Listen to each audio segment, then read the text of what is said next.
റോഡുകളുടെയും പാലങ്ങളുടെയും ശോചനീയാവസ്ഥയാണ് കേരളത്തിന്റെ ഉറക്കം കെടുത്തുന്ന പ്രധാന പ്രശ്നം. എന്നാൽ തകർന്ന റോഡുകളുടെ കാലം അവസാനിച്ചിരിക്കുന്നു.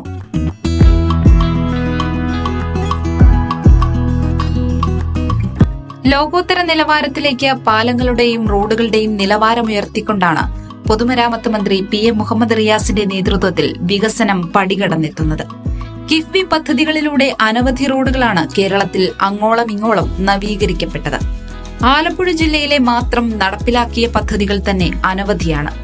Kalavoor Kattoor beach road, Kanichukulangara Kavungal road, Varangavala Kavungal road, Cherthala Thanneermukkam road, Elanjimel Harapattu road തുടങ്ങിയവയ്ക്ക് പുറമെ പെരുമ്പാലം, ശവക്കോട്ട പാലം, നെടുമ്പ്രക്കാവ് പാലം തുടങ്ങിയവയും വികസനത്തിന്റെ മാർഗരേഖകളായി മാറി. ബൈപ്പാസുകൾ, തുരങ്കപാത, തീരദേശ മലയോര പാതകൾ തുടങ്ങി കിഫ്ബി ഫണ്ട് വഴി സംസ്ഥാനത്ത് 500-ൽ പരം പദ്ധതികളാണ് പൊതുമരാമത്ത് വകുപ്പ് നടപ്പിലാക്കുന്നത്. 32,000 കോടിയോളം രൂപയാണ് ഇതിനായി അനുവദിച്ചിരിക്കുന്നത്.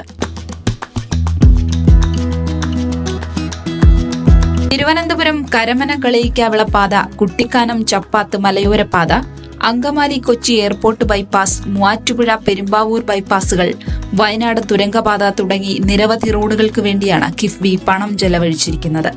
സംസ്ഥാനത്ത് 223 റോഡുകളും 91 പാലങ്ങളും 57 റെയിൽവേ മേൽപ്പാലങ്ങളുമാണ് കിഫ്ബി ഫണ്ട് വിനിയോഗിച്ച് യാഥാർത്ഥ്യമാക്കിയിരിക്കുന്നത്. ഫ്ളൈ ഓവറുകൾ, അടിപ്പാത എന്നിവയും പദ്ധതികളിൽ ഉൾപ്പെടും. കാലങ്ങളോളമായി പഴികേട്ടിരുന്ന പ്രശ്നങ്ങൾക്ക് പരിഹാരമാകുന്നതോടെ കേരളത്തിന്റെ വികസന സ്വപ്നങ്ങൾ പുതിയ പാത കൈവരിക്കും.